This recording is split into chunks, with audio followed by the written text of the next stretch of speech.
Hello, everyone. I would like to welcome our Pacific College graduates, as well as those that are here to celebrate them and their achievements. Thank you so much for being here today. My name is April Paniagua, and I have the pleasure of introducing some of our speakers today. The first speaker that I would like to introduce has been part of our Pacific College family for over a decade. In that time, he has been our New York campus director, our chief operating officer, and more recently, our president. So President Malcolm Youngren, would you like to join us? Good evening, good afternoon. My name is Malcolm Youngren, and I am the president and CEO of Pacific College of Health and Science. Welcome, graduates, proud family members, friends who have joined us here virtually. I'm so grateful that we're all able to celebrate the class of 2022.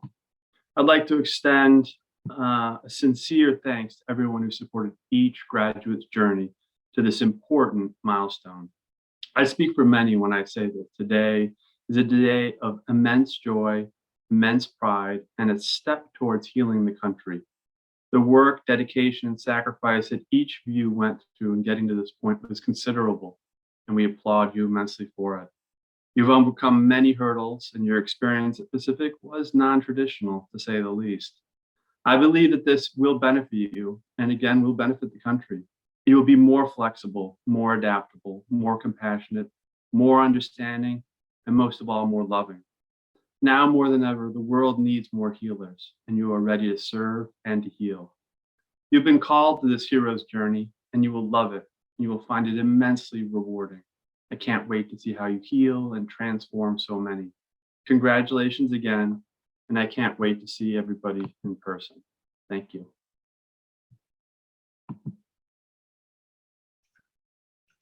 I would like to now bring on our Academic Dean of Online Education, who has been an integral part of the success of the two programs we are here to celebrate in our online modalities, our doctorate, as well as our health and human performance programs. So, Dr. Leena Gupta.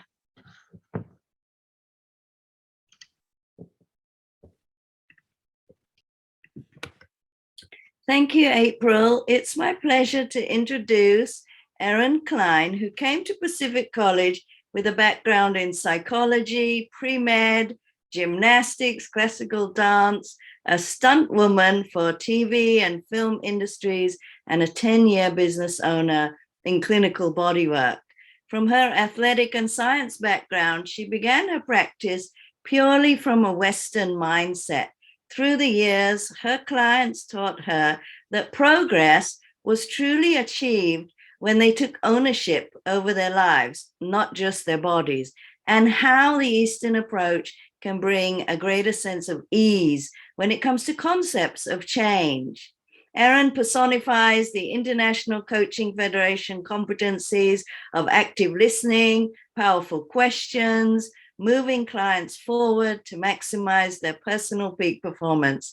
She's embraced into her coaching practice core elements of the Masters of Health and Human Performance degree, including, but not limited to, traditional Chinese medicine, nutrition, physiology, and positive psychology. The cornerstones that propel graduates both in their current holistic practice, as well as offering a well-established coaching career path in the field that's exponentially growing. Let's meet ERIN CLYNE. Thank you so much, Dr. Leena. Welcome and congratulations to my fellow graduates. I want to start by thanking all of the wonderful faculty at Pacific College of Health and Science. Dr. Leena as the Academic Dean of Online Education, who designed the Health and Human Performance program, full of inspiration and personal development. And another thanks to our chairperson of the Board of Directors, Jack Miller, who made Dr. Leena's dream a reality.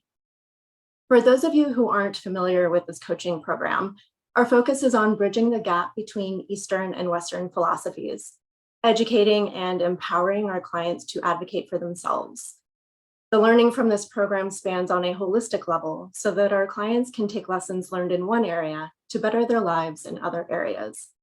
It's not about giving our clients the answers, but about calling upon their own insight and wisdom to heal themselves. to learn how to trust themselves again or for the first time. For myself, I previously learned that if I don't listen to my body early on, that it will eventually bring me to a screeching halt and force me to listen. Once I adjusted, it tended to let me go on a somewhat merry way, but I hadn't fully embraced that lesson before this program. Through the lens of traditional Chinese medicine, I learned how things like an eczema flare-up can remind me to check in with how I'm handling my relationships. Through coaching, I learned that I'm an extrovert that loves intimacy. And this changed how I now approach, value, and find meaning in relationships and my career. This combination, as a small example, has allowed me to give myself permission to feel and act genuinely, for self-compassion, and for a greater sense of understanding myself, of owning who I am. It is a powerful thing to feel seen and heard. So often amazing ideas are left on the shelf. As coaches, we help to dust off those ideas, validate and refine them so that our clients feel grounded and confident in their choices. Rachel Naomi Remen said, "Perhaps the secret to living well is not in having all the answers, but in pursuing unanswerable questions in good company." That pregnant pause after a powerful question can be the key that unlocks a door, or the moment when our clients give themselves permission to do what they've been wanting or be who they are at their core. We get the opportunity to facilitate and witness that, and it's an amazing thing. The past 2+ years has brought a lot of disease to the world, and I commend all of us for calling upon our resilience to firstly be inspired to enroll, as well as complete this program to make positive and empowering change. Words resonate, and by speaking our intentions out into the world, we allow the world to conspire with us. Coach, coach thyself. I am honored to be sharing this moment with you, and I look forward to what our community, our good company, can bring to the world. We're just getting started.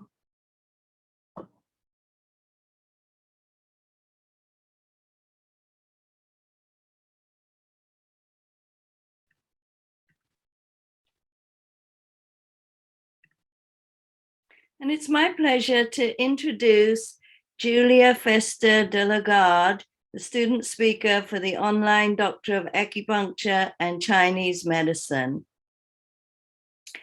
Julie is in her 17th year of private practice in Santa Monica, California. She's also the wellness program creator for Amend Treatment, which is a new mental health residential facility in Malibu, California.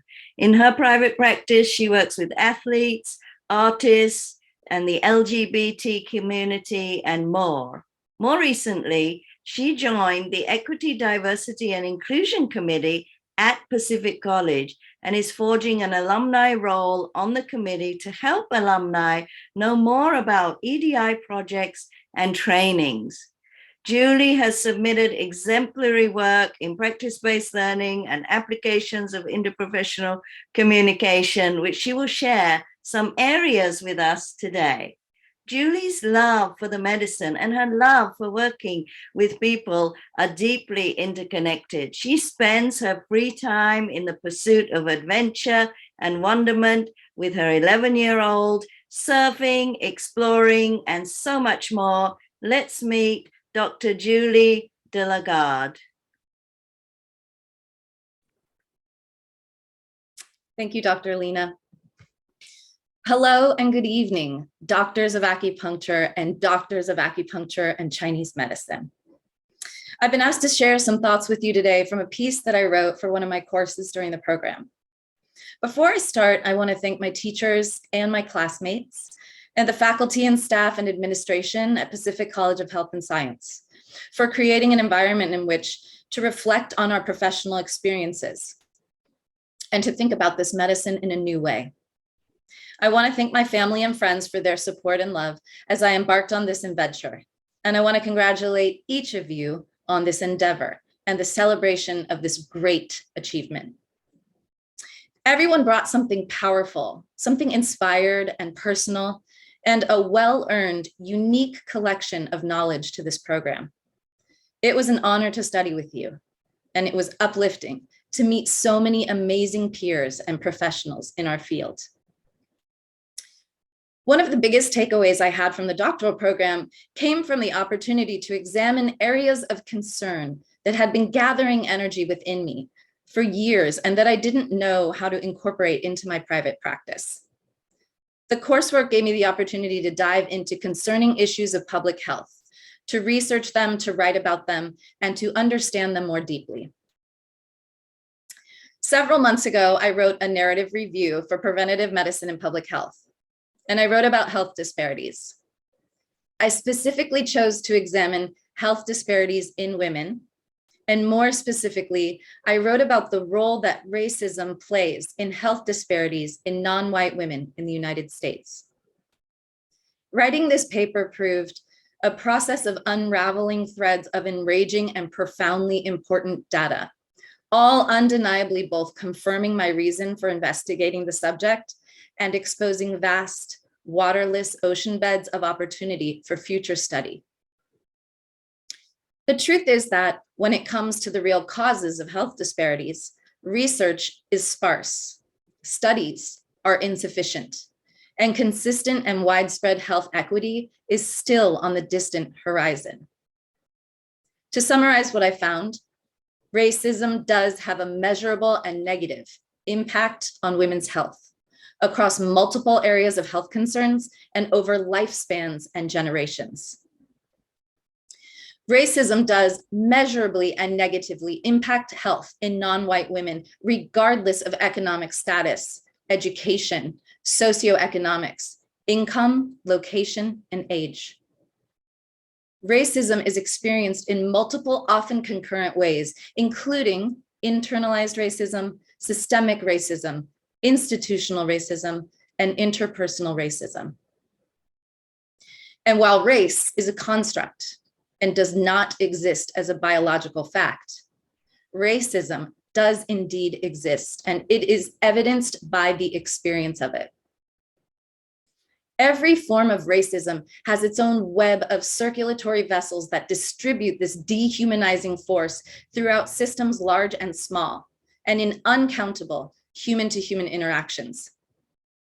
In every kind of setting, including every kind of healthcare setting in America. These interactions cause harm.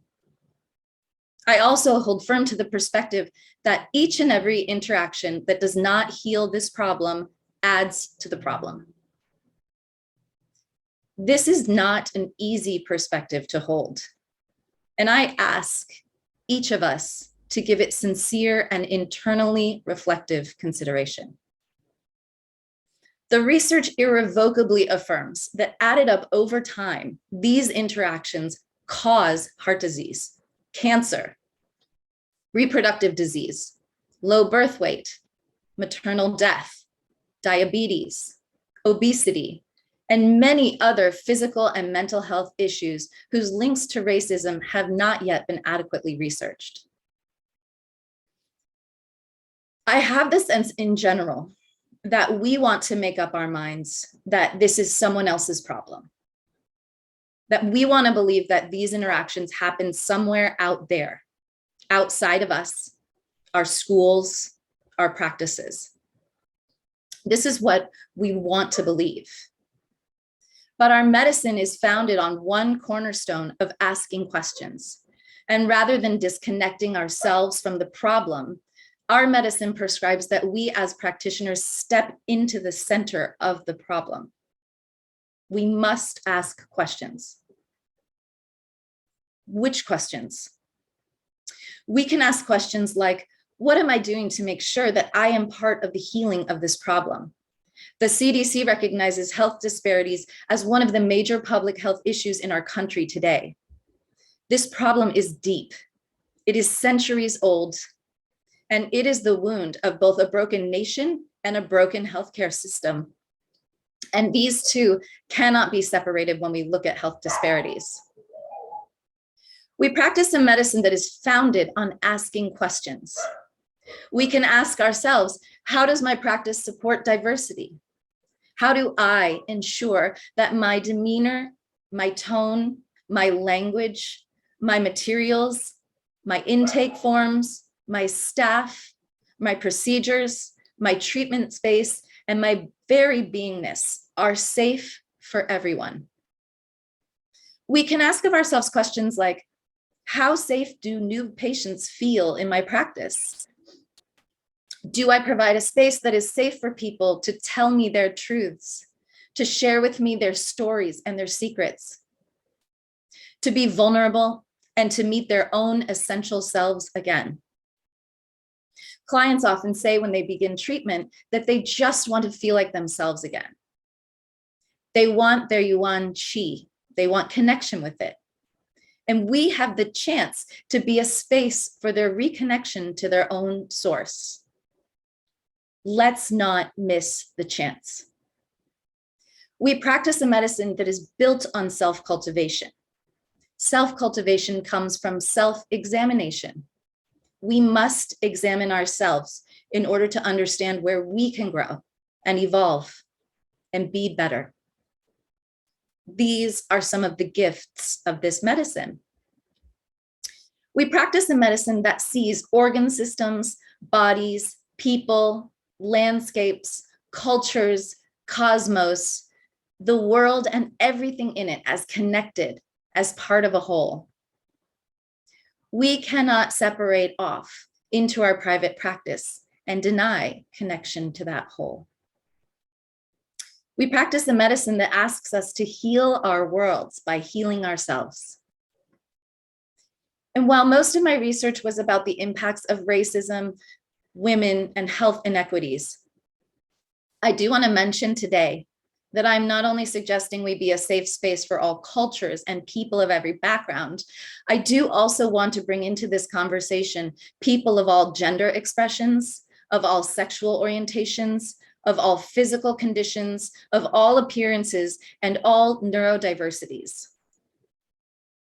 Sun Tzu Miao, 1400 years ago, said something like, a great physician has to be mentally calm and their disposition firm, without wishes or desires. They have to develop an attitude of compassion and be willing to make the effort to save every living creature. We practice a medicine that carries the wisdom, spirit, ancestry, and lineage of multiple cultures. And we practice this medicine in a country where our mainstream medicine and our healthcare system are built on a European model. Our large mainstream institutions, including our educational and medical institutions, more often than not, reserve wisdom, history, ancestry, and lineage for cultures of European descent. No matter where we work as doctors of acupuncture and Chinese medicine, we work in public health. We serve the health of the people. To help heal health disparities, we must bring the light of awareness, of understanding and healing to all of the places where inequity exists. As clinicians and providers of this medicine and graduates of this program, we are the most qualified group of professionals in our field to face and to deal with these public health issues. We are the new leaders of our field, and we are the future of this medicine. It is our privilege and our honor to address this problem directly. So how do we do this?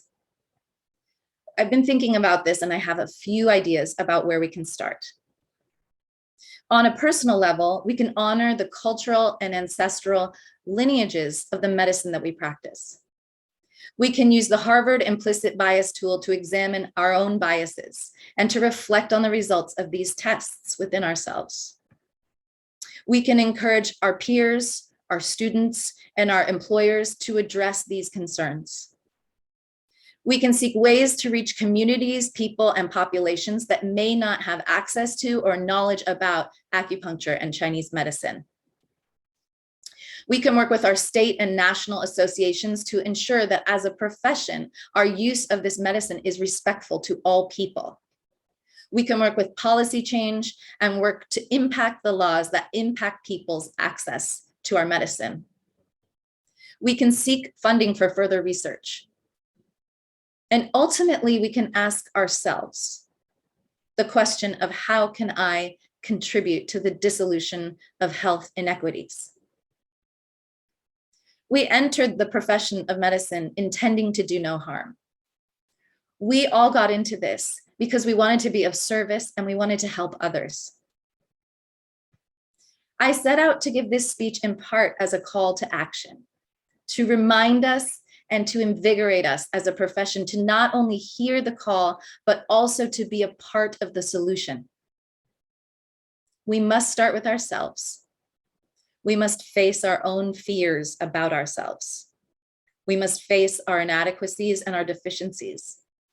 And from here, within ourselves, we can take new actions. We can be on a personal path of self-cultivation, educating ourselves on what we don't know, listening to others with different backgrounds, ethnicities, gender expressions, and beliefs. We can draw on compassion, and we can care deeply for every human being that we meet. We can hold the light. We can be relentless in the shining of that light, of equity, of healthcare, respect, and equality, until it shines on every human being, near and far. I want to thank you for your time and for this opportunity to speak with you today. Congratulations, graduating doctors of acupuncture and doctors of acupuncture and Chinese medicine.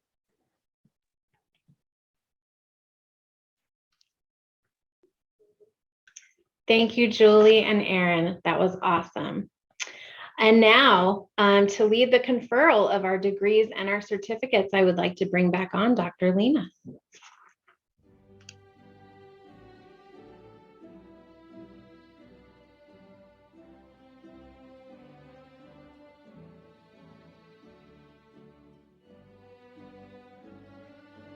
Michelle Granados, Doctor of Acupuncture and Chinese Medicine on-ground program. Jessica KRAMER, TIERRA WHEATLEY, Masters of Health and Science, Health and Human Performance, JINA BERRO, ERIN CLYNE, Holly CORWIN, Denise COUTURIER, Lauren MOYER, Ben ROCHER, Darlene Shaw, Sandra Taylor, for the Doctor of Acupuncture, ELYSE CASCIO, JOAN DEDIAN, Angela MORYC-FLYNTZ, Mary Papa, Sang-Min Park, SHARMINE Pearson LYNCH, NOELLE POTASH, Arkady Sarkisov, LYXIA Wu, Valerie Zalugia, for the Doctor of Acupuncture and Chinese Medicine, Naomi Adachi, Denisha Oshinkimi Anderson, Carla Arietta, Douglas Blanchard, Jessica Boulding, Heidi Cameron, Hai-Wan Chu, Clarissa Cocazella, Christopher Cruz, Julie Fester de la Garde, Cynthia Estramira Fitzgerald, Anne John Goodrich, Erin Haggerty, Judith Inglesia, Jonah Jodar, Natalie Kilheeney, Jeon Kim, Margot Kosick, Amanda Lamb, Kelly Leos, Eva Lunetta, Holly McLean, Benita Maldonado, Wendy Mattis, June Min, Serena Moss, Esther Moo, Carmen Miranda, Robin Mayers, Catherine Pedrick, Michael Portera, Aislinn Renison, Patricia Ree, Ji-Yun Rowe, Maria del Carmen Rosario, Natalie Rogue, Lisa Rundle, Tracy Scott, Carol Song, McCormick Templeman, Abigail Walters, Matthew Winky, Jehu Jason Yoon. Congratulations, class of 2022. Woo!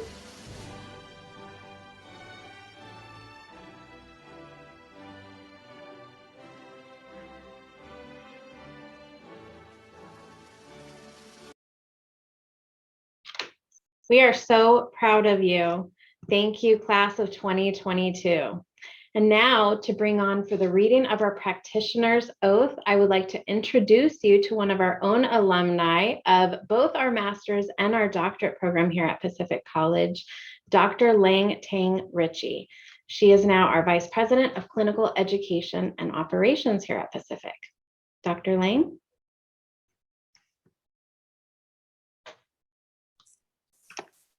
I solemnly promise, as a care provider, to practice my profession to the best of my ability. I will use my knowledge and skills to aid in the prevention, diagnosis, and effective treatment of diseases.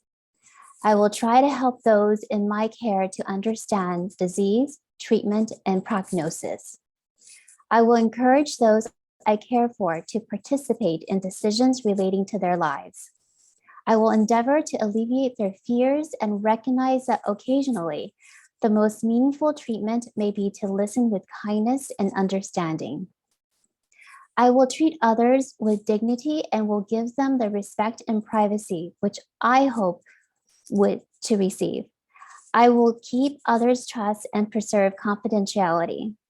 I will understand that a person's sense of self-esteem is essential to good health. I will value life even as I must also strive to understand the process of dying. I will respect the wisdom of my teachers and will share my knowledge with others.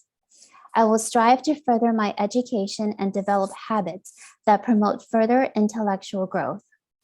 I will be proud enough to practice to the best of my ability and remain humble enough to call for assistance when beneficial.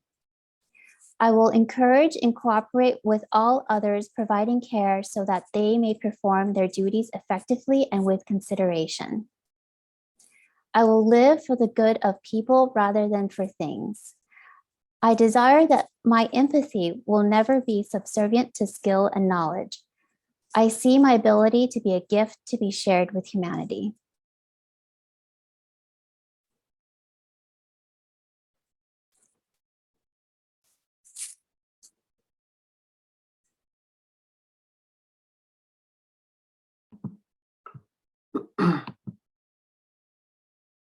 Welcome again, and good to see you. And it was amazing, the speeches and the love that's going through the chat is just amazing to see. And it just makes everybody so heartwarmed and excited. So in closing, at Pacific, all members of the Pacific College community embody the intention of improving lives exponentially by supporting health and well-being through our daily activities and actions. I am confident that the world will be exponentially better with you as healers. Congratulations to you, your family, your friends, and the country. Thank you so much for serving and to being of service to everybody as we continue to heal. Good night, good evening, and God bless you.